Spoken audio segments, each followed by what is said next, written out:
They say the desert is empty, quiet, dead. But that's only because they haven't looked close enough. We were just a group of friends chasing the thrill of exploration. Amateurs with cameras, a drone, and a gas tank full of bad decisions. We weren't prepared for what we found out there in the heat-scorched emptiness. An entire town, left to rot. Only it wasn't as empty as it looked. Something still lives there.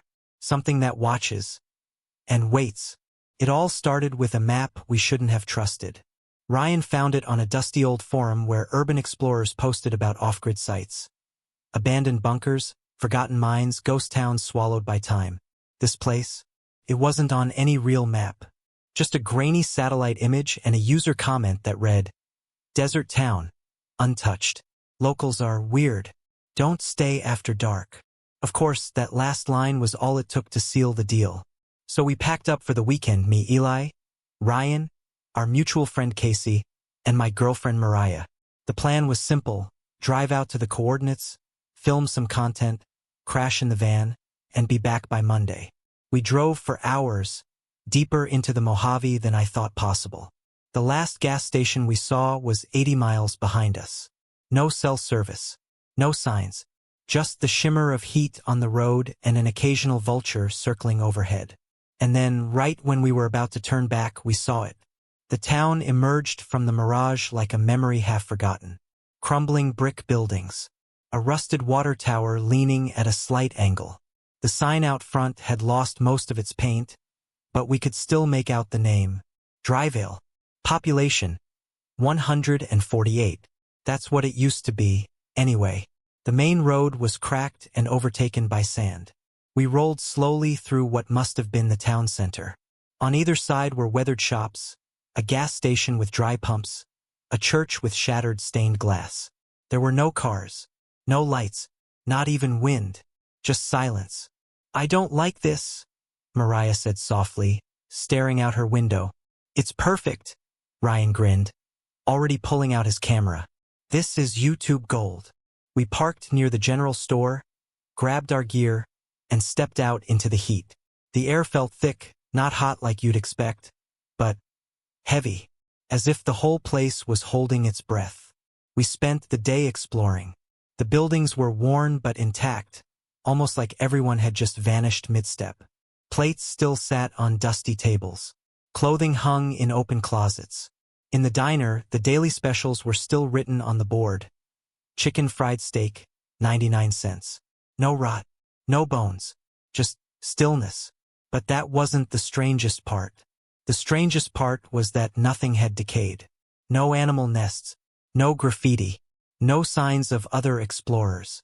It was like time had paused the moment Dryvale was deserted, and never restarted. We split into pairs to cover more ground. Ryan and Casey headed to the town hall. Mariah and I wandered toward the church. The doors creaked open under my touch, revealing pews lined in perfect rows and a pulpit coated in dust. There was writing carved into the back wall, faint but deliberate. Mariah leaned closer, squinting. It says, "We were forgotten. So we forget time." We both stared at each other. Neither of us spoke for a moment. Later, we regrouped back at the van as the sun dipped below the horizon, painting the sky in bleeding reds and purples. Ryan was unusually quiet. "You good?" I asked. "Yeah," he said, distracted.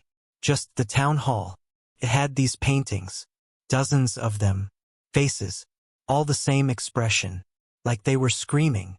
He showed us one on his camera. Sure enough, it was a crude oil painting of a woman with her mouth agape, eyes black and wide. But the weirdest part was that in the background, barely visible, was what looked like a silhouette standing outside a window. None of us remembered seeing anyone. "I think we should go," Casey muttered, breaking the silence. But Ryan shook his head. "Not yet. We haven't even flown the drone. This place is huge. There might be a bunker or something on the outskirts." That night, we stayed in the van, parked near the schoolhouse. We kept the windows cracked and flashlights close. No one admitted they were scared, but we all were. You could feel something watching, the kind of feeling that sinks into your skin and whispers in your ear, even when you're alone. Around 1 a.m., I woke up to a sound. Footsteps. Not animal footsteps. Human ones. Crunching softly in the sand. Circling the van. I held my breath. Mariah stirred beside me. Her eyes opened wide with the same realization. Ryan sat up. Did you hear that? Casey was already peering out the window. There's someone out there. We grabbed our flashlights and snapped them on in unison. The beams cut through the dark, illuminating nothing. Empty street, empty buildings, empty air. But when we panned left, there was a figure. It stood about 30 feet away, just outside the light, dressed in old, tattered clothing. Unmoving, watching. We opened the van door to shout, and it vanished. Not walked away, not ran, just gone. We didn't sleep after that. Instead, we sat in silence until the sun returned, praying for daylight to make the memory seem like a bad dream. But in the morning, something was different. Our tire tracks were gone. The sand that we had kicked up, the marks from our boots, vanished. And worse, our van wouldn't start. We tried everything. Popped the hood. Checked fuel lines. Battery. Nothing helped. It was like something wanted us to stay. Ryan didn't want to wait. I'll hike back toward the road. I marked the GPS. It's only about 20 miles. Maybe I can flag someone down. He left with a bottle of water and a walkie. The plan was to check in every 30 minutes. He never made it past the second. Static. Then silence. We waited hours, calling his name into the desert. Eventually, we decided to go looking, Casey, Mariah, and me. We followed his footprints through the sand. After a mile, they stopped. Dead stop. As if he vanished mid-step. Worse yet, there were new prints around his bare feet. Lots of them. We turned back. Running now, stumbling over roots, choking on dust. But when we reached the town, we realized something horrifying. It wasn't just the van that changed. The town was different. Buildings in places we didn't remember. Windows where walls had been. The church was gone.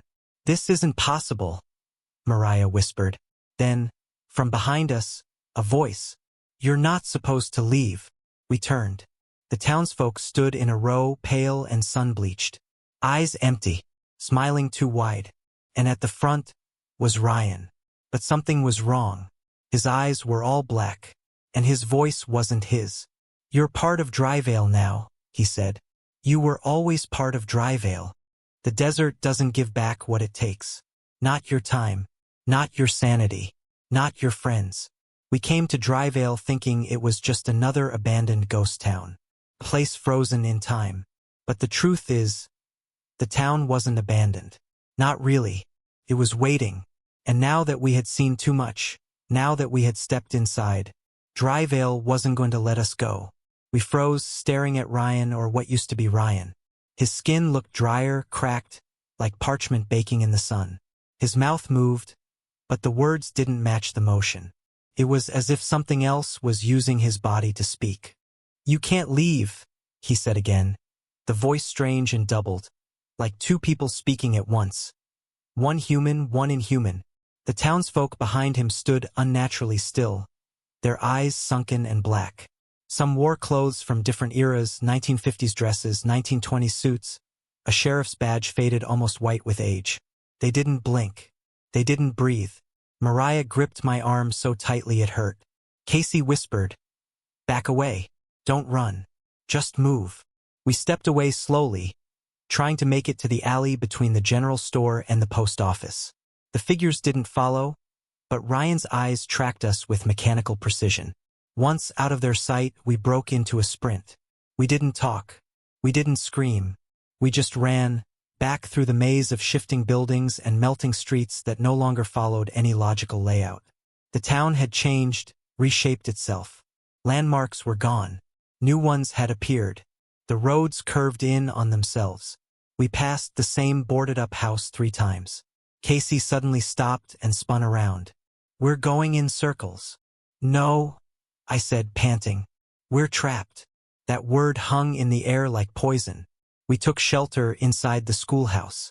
The chalkboard still bore faded cursive writing. The sun never forgets. Desks were scattered as if students had left mid-lesson. A child's shoe lay in the center of the room, perfectly preserved. We blocked the door with a desk and huddled in the corner. "I saw something last night," Mariah said, voice trembling. "When you all were asleep." She looked at us, pale and hollow-eyed. I looked out the window, and the town wasn't still. I saw people walking. Not just one or two. Dozens. They weren't alive, but they moved like they were reenacting something, going through the motions of their lives. Casey spoke next. "I think the town is feeding off us. That's why the van won't work. Why Ryan, why he changed." I remembered the writing in the church. We were forgotten, so we forget time. This place wasn't abandoned. It was preserved, held together by some ancient memory, some force that didn't allow change or escape. As the sky turned from blue to gold, then bled into purple again, the air grew heavier. Outside we began to hear them, shuffling, dragging, low whispers like wind through bones. "Do you hear that?" I asked. Mariah pressed her ear to the wall. Her breath caught. "They're outside, all around us." Then something knocked. Once, twice, and then again. A steady rhythm, like a heartbeat. From the far end of the schoolhouse, the doorknob began to turn. They were coming in. We didn't have a plan, just instinct. We climbed through the rear window, scraping our hands on the broken frame, and dropped into the alley. The moment our feet hit the ground, we ran again. Past the diner, past the church's foundation, now nothing more than a pit, and into the desert. No thoughts, just escape. Behind us, the town seemed to hum, an invisible vibration in the air, like the heat itself was angry. But this time, the desert was different. The sand looked the same, but our footprints disappeared as we made them. Every time we looked behind, it was like we'd never been there at all. "We have to go back," Casey shouted. "We don't know where we're going." "I'd rather die in the desert than go back there," Mariah said, teeth gritted. We pushed forward, but the sun didn't rise. Hours passed, or at least they felt like hours, but the sky stayed locked in that unnatural twilight. The stars never appeared. The moon never rose. Time didn't move. Eventually, we collapsed. Our legs refused to go further. The wind had picked up, and with it came whispers again. Faint, floating on the breeze. But it wasn't coming from behind us. It was ahead. A flickering light shimmered in the distance. A campfire? A lantern? We didn't know, but we were too exhausted not to check. We stumbled toward it, eyes stinging from the sand. What we found wasn't possible. It was the same gas station we'd stopped at before entering Dryvale. Same pumps. Same rusted sign. Only it was different. Wrong. The prices were listed in cents. The vending machines stocked with glass bottles. An old payphone stood nearby, the receiver hanging loose and swinging gently in the wind. Inside, the clerk stood behind the counter. "Help?" I croaked. "Please help us." The man looked up. His eyes were solid black. "Pump 3's open," he said, smiling too wide. "Don't forget your change." We stumbled back out in terror. "It's the town," Casey said, shaking. "It moved. Pulled this here. We're not in the desert anymore. We never were." The lights went out. Every one of them. In the distance, a bell rang. Then, footsteps. Dozens of them. Marching in unison. They were coming. We ran behind the gas station and spotted a service hatch leading into a storm drain. With no other choice, we climbed down into the dark. The tunnel beneath was cold and damp. Impossible, considering we were in the desert. The walls were lined with carvings. Faces. Dozens of them. Just like the paintings Ryan had found. All of them had mouths open in a silent scream. The tunnel twisted and turned, always downward. Eventually, it opened into a cavern. And in the center was a room. Perfectly preserved. Wallpapered. Furnished. A clock ticking on the wall. A woman sat in a rocking chair, motionless. A little boy on the floor, building with blocks. But their skin was waxy. Their eyes were hollow. They weren't people. "They're memories," Mariah whispered. "Dryvale's memories. This is what it's holding on to." Suddenly, the boy turned his head. Not naturally. Not slowly. In one single twitch.